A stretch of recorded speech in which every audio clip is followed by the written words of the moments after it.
Hi everyone, it's Joan Burkhart. I just wanted to spend a few minutes at the start of week 3 just making sure you're clear about the first major assignment that's due at the end of this week. I have actually made the assignment due Monday at the start of week 4. The reason for that is so you can take any feedback or feed forward that you receive from your classmates and really incorporate that into any revisions that you might make. And given that feedback and feed forward are required by the end of day Sunday, I wanted to build a little wiggle room in there and give you at least until Monday night to submit your final assignment. So there's a rhythm and pattern to our work each week, and as you have experienced in weeks 1 and 2, I start every new week off with a set of skills that I am targeting with the assignments and with the interactive activities that you're doing. So as you can see from the list here for week 3, it's not just going to be about building a voice narrated presentation. There are a lot of things that go into that. For example, you want to make sure that you're maximizing accessibility. This includes ADA compliance. You want to make sure that you're considering fair use of images. There are lots of different strategies that can help you present visually and via voice more effectively. And again, as with prior weeks, you really want to make sure that you choose the right tool for the specific purpose and audience. So I'm going to click ahead here. You'll note on the week 3 discussion board that the vast majority of this week I've set aside for you to have good ample time to really review the materials in this week's course materials, and once you've done that, to put that time and effort and focus into developing, based on what you've learned, the best education narrative presentation you possibly can. So I've given you an extra day. So by Friday, once you've reviewed the week's course materials, all I'm asking by Friday is that you post a very short paragraph. This doesn't have to be, I shouldn't say a post paragraph. It could be a paragraph. It can be a chart, a bulleted list, a series if you want to put together a couple of PowerPoint slides without narration, but just any sort of visual, anything of your choice that is kind of talking about your approach. You want to talk about the strategies that you're using to maximize accessibility, the strategies you're using to locate relevant, high quality, fair use images, the strategies that you're using to develop well-designed slides, what strategies you're using to create a really robust, really high quality voiceover. So this paragraph or bulleted list or whatever visual you want to put together or whatever textual element you want to put together is just really focused on the strategies that you're using, and that's going to connect directly to what you've learned in this week's course materials, which I'll talk about briefly next.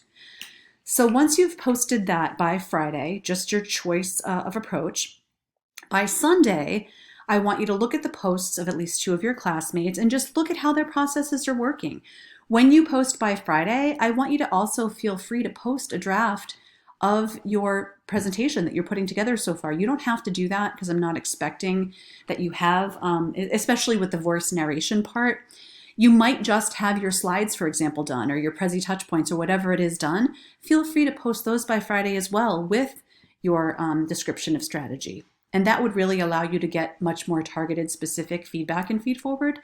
But by Sunday, look at what your classmates have posted, whether it's just their paragraph or their approach, their strategy and approach, or if it is their first iteration that they've put together, and just note anything you learned from them, any tips or ideas you have to offer, any questions you want to pose about their process that really might help them think more deeply or help empower them to put something together that is the most accessible presentation possible. If you want to help them design their slides a little bit better, if you think they're too cluttered, if there's not good enough balance between images and text, if there's something up with their voiceover that they might not have noticed, that it sounds tinny or whatever it might be, really look at the kind of challenges that they might note or that they might be having and speak to those and ask them anything you think might be helpful.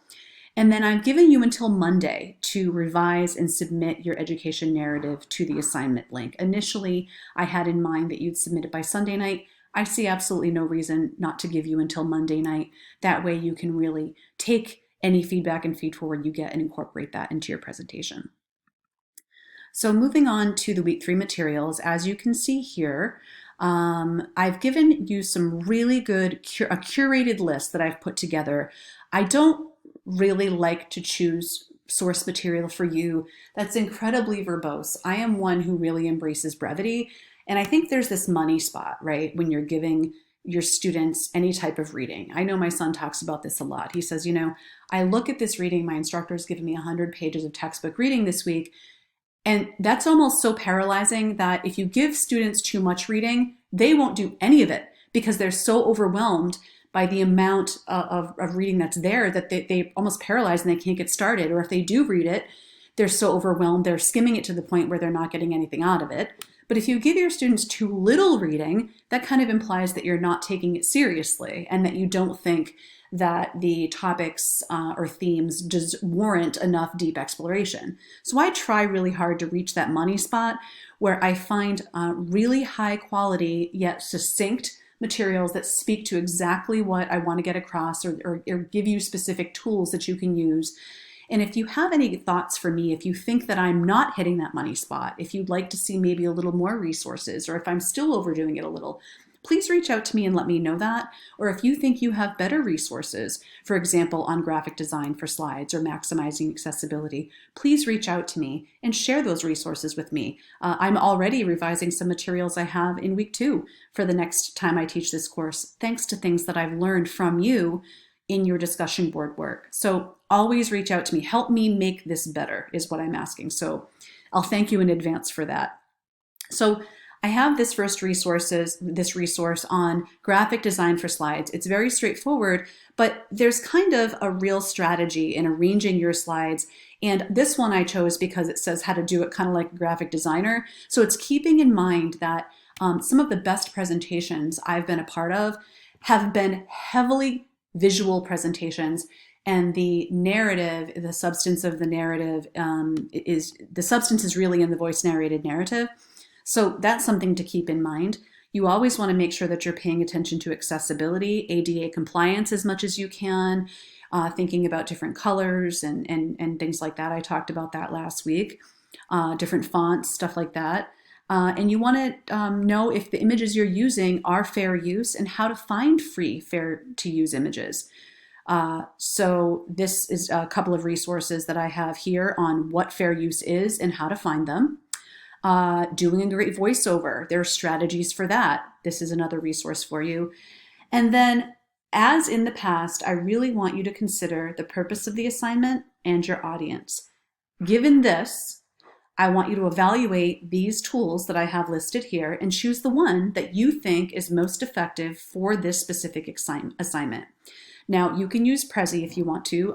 I know that in my experience, it used to be free for free Prezi users to add a voiceover, and I think they changed that, and that's only for premium subscribers. But what you can do is you can create your Prezi touch points and then use either VoiceThread, Loom, or Panopto to create, so you can screen record using one of those 3 tools, and you'd be screen recording while clicking through your Prezi touch points. Okay, so if you don't have the premium version of Prezi, you can still use Loom or Panopto to record the voiceover for that.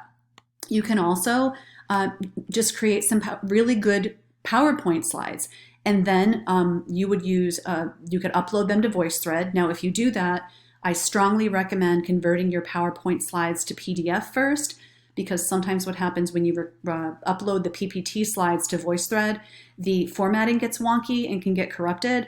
And to avoid that, if you convert your PowerPoint slides to PDF and then put them into VoiceThread, that'll ensure the integrity of the visuals there. All right, so you can use that. You can use Loom and Panopto or simply screen recorders. So you'd be clicking through your slides while simultaneously recording your voiceover. So these are just some resources that I recommend. And again, I try to choose succinct ones that are pretty straightforward, no fuss, no frills, just because this is really, I'm not getting deeply into graphic design and strategic presentations. This is an intro kind of to that. And in future courses, you can get more deeply, especially if you are an ELID or a learning experience design and technology concentration. You will get more deeply into that in future courses. So just as a reminder, this is the assignment, and it should be roughly 10 to 12 minutes. Please don't go over 12 minutes. That's when I start having to deduct points because I want to make sure that there's equity, that every student has pretty much the same opportunity to deliver what they want to deliver, okay? So I don't want 15, 20-minute presentations here, okay? So 10 to 12 minutes, keep that in mind. Highly visual. You want to make sure that you have, in addition to your audio, that you have a script or speaker notes in a separate document. This is part of the strategy for ADA compliance or maximizing accessibility. And you want to make sure that you really have a vision and you're telling a real holistic story and that your voice is heard. Sharing a lot of vignettes, specific stories and experiences, that's what's going to breathe life into this. And I want to make sure that you're sharing personal, professional, and academic experiences. I talked about this already last week, but I feel like I want to make sure I really stress this so that we're getting a holistic picture of your beliefs and your perspective and how you arrived at them. Slide reading is the death of a presentation. Do not slide read. Please, I cannot overstate that. It's so boring. Nobody wants to do that. Nobody wants to be present for that. And just make sure there are no typographical or grammatical errors on your slides. That is, especially at the graduate level, just not acceptable. That's not something you want to do. All right, no sources are needed. But these are the questions. You already thought about these this past week in your incredibly good mind maps. I'm so pleased with the mind maps that you all have put together. So you already kind of have thought this out, and now you can flesh it out even more. These are the questions for you to address. And again, with your script or speaker notes, it doesn't need to be anything fancy. It doesn't need to be a word-for-word script. That is ideal, but it can just be bullet points, to kind of help you stay on track, etc.